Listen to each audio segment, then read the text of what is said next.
Shalom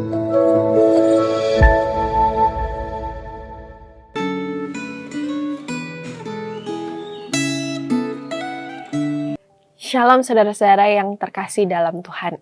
Bersyukur kita boleh memasuki minggu yang kedua di bulan Januari di tahun 2023 ini. Tentu baru awal-awal kita memasuki tahun 2023. Tapi mungkin banyak di antara kita yang mulai mempersiapkan diri akan ada kejutan-kejutan apa dari Tuhan di tahun yang baru ini. Nah, mari saat ini saya mengajak kita untuk boleh sama-sama kembali merenungkan firman Tuhan. Dan sebelum itu kita buka Alkitab kita dulu dari kitab Kejadian pasal yang ke-15. Dari kitab Kejadian pasal yang ke-15, kita akan sama-sama membacakan dari Kejadian pasal 15 ayat 5 sampai ayat yang ke-6. Sebelum kita membaca bagian firman Tuhan ini, mari kita bersama-sama bersatu dalam doa. Tuhan Yesus, terima kasih Tuhan sudah menuntun kami di sepanjang awal tahun 2023 ini. Ada begitu banyak hal yang kami telah lalui di tahun 2022 dan saat ini kami sudah memasuki minggu yang kedua di tahun 2023. Dan tentu ya Tuhan, banyak di antara kami yang harap-harap cemas apa yang akan terjadi ke depannya, atau mungkin ada di antara kami yang tidak sabar menantikan akan ada mujizat apa atau akan ada kesukaan apalagi dari Tuhan yang akan menantikan dan terjadi pada kami di depannya. Tapi ya Tuhan, terlebih dari semuanya itu, saat ini kami bersyukur untuk kesempatan kami boleh hari demi hari mendengarkan dan merenungkan firman Tuhan. Dan itu menguatkan kami. Dan biarlah pada hari ini kami juga boleh dikuatkan oleh firman Tuhan. Terima kasih Tuhan, dalam nama Tuhan Yesus kami berdoa dan mengucap syukur. Amin.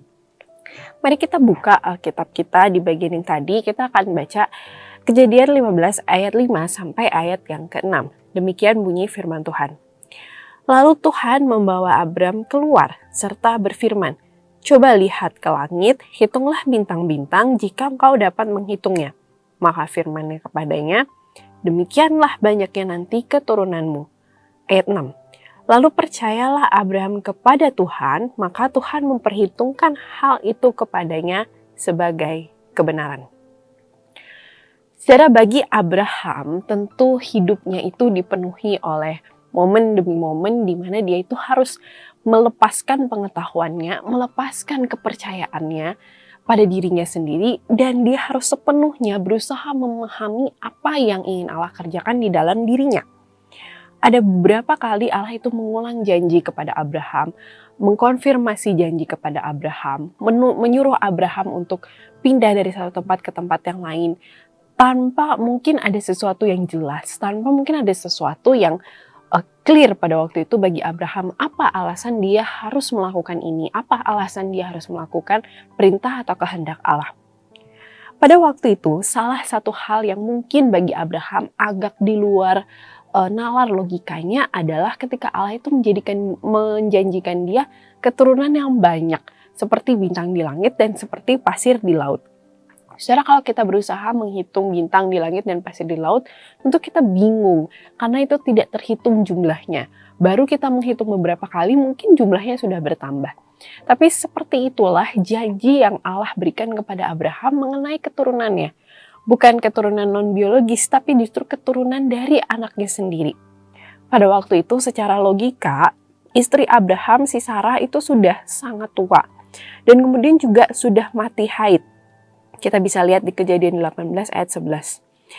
Nah, maka dari itu, Abraham kemudian mencoba untuk melogikakan kehendak Allah itu dengan pemikirannya dia. Dia kemudian mengusulkan kepada Allah, mungkin keturunan yang Allah maksud itu bukan keturunan biologisnya, tapi mungkin keturunan rohaninya dia juga. Karena pada waktu itu Abraham punya seorang hamba yang bernama Eliezer.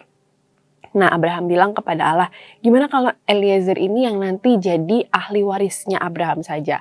Nanti kan dari Eliezer kemudian akan ada keturunan-keturunannya, ya otomatis keturunan itu juga akan menjadi keturunan Abraham juga. Tetapi Allah kemudian menolak usulan Abraham itu, karena Allah ingin keturunan itu berasal dari Abraham sendiri. Bagi Allah, pewaris janji yang ia berikan kepada Abraham itu bukan Eliezer tapi anak kandung Abraham sendiri. Saudara, Abraham ragu-ragu pada waktu itu. Mungkin secara logika dia berusaha untuk menalarkan segala janji Allah. Tetapi semakin dia berusaha menalarkan, mungkin justru semakin sulit bagi dia untuk semuanya itu bisa diterima oleh akal sehat manusia. Dan bukan hanya Abraham, istrinya si Sarah juga sangat-sangat meragukan begitu ya janji Allah. Bahkan ketika dikunjungi oleh para malaikat di tenda kemahnya waktu itu, si Sarah ini dia bahkan tertawa dari dalam tendanya gitu ya, karena dia tidak percaya. Tapi kemudian 10 tahun setelah Abraham menerima janji Allah, kemudian Sarah akhirnya bertindak begitu ya. Sudah 10 tahun itu bukan waktu yang singkat saudara. 10 tahun kemudian Sarah akhirnya tidak sabar dan dia bertindak begitu ya. Dia mengambil Hagar, budaknya, dan dia suruh Hagar ini untuk menjadi penyambung keturunan begitu ya. Karena waktu itu mungkin Hagar jauh lebih muda daripada Sarah dan masih bisa memberikan keturunan. Tetapi keputusan Sarah itu pun ternyata bukan keputusan yang tepat bagi Allah. Karena bagi Allah, anaknya Abraham itu adalah anak kandung Abraham dan Sarah. Bukan anak kandung Abraham dengan wanita yang lain. Dan kemudian keputusan ini akhirnya diambil oleh Abraham. Tapi memang sayangnya pada waktu itu Ismail bukanlah anak yang dijanjikan Tuhan. Dan ketika Sarah akhirnya menindas Hagar dan kemudian Hagar melarikan diri, dan kemudian pada waktu itu kisahnya adalah malaikat Tuhan itu menemui Hagar dan menyuruh Hagar untuk kembali kepada Abraham dengan Sarah, dan kemudian Hagar melahirkan Ismail. Saudara, dari kisah singkat sepotong episode dari kehidupan Abraham atau mungkin cuplikan-cuplikan beberapa episode dari kehidupan Abraham, saudara, kita perlu sekali meyakinkan diri kita bahwa rancangan Allah itu selalu lebih baik daripada rancangan kita, bahkan melebihi ekspektasi kita. Secara pemahaman dan kemampuan manusia itu sangat-sangat terbatas. Mau kita ini orang dengan IQ yang sangat tinggi, dengan kemampuan intelektual yang sangat baik sekali. Tapi saudara, semuanya itu terbatas. Ada banyak sekali hal yang sebenarnya tidak bisa kita pahami. Dan rencana Allah adalah hal yang tidak pernah bisa kita logikakan. Rencana Allah itu hal yang paling tidak bisa kita logikakan. Mau kita berusaha untuk memahaminya 100%, tapi justru disitulah keindahannya saudara. Keindahan rencana Allah, bahwa karena rencana Allah itu tidak pernah bisa dipahami sepenuhnya oleh manusia. Dan bukankah itu yang menandakan seberapa kuat iman kita dan seberapa melekat kita pada pokok anggur itu.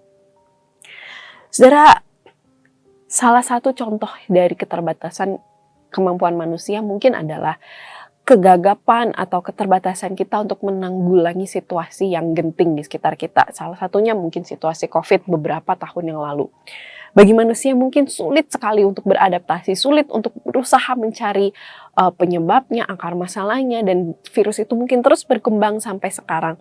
Dan ini membuktikan betapa sebenarnya manusia itu sangat terbatas di hadapan Allah. Tapi saudara, sekali lagi, ketika kita menyadari bahwa sepintar-pintarnya kita tetap adalah manusia yang terbatas. Saudara, bukankah justru itulah tanda bahwa kita harus semakin beriman dan bersandar kepada Allah? Apakah kita sudah sungguh mengenali Allah dengan terus beriman kepadanya? Apakah kita sungguh mengandalkan Tuhan dengan tetap percaya bahwa rancangannya itu selalu lebih indah dan melebihi ekspektasi kita? Mari kita berdoa. Tuhan Yesus, terima kasih ya Tuhan untuk kesempatan kami boleh mendengarkan firman Tuhan dan merenungkan firman-Mu pada hari ini. Kami sungguh berdoa ya Tuhan agar Tuhan memberikan kami hati yang mau selalu tunduk kepada kehendak Allah, yang mau selalu melihat bahwa rancangan Allah itu lebih baik dan lebih indah daripada rancangan kami sendiri. Ini setiap kami ya Tuhan, tolong pimpin dan sertai kami. Biarlah kami boleh selalu bersandar kepada Allah, sang pokok anggur yang benar itu. Di dalam nama Tuhan Yesus kami sudah berdoa dan bersyukur. Amin.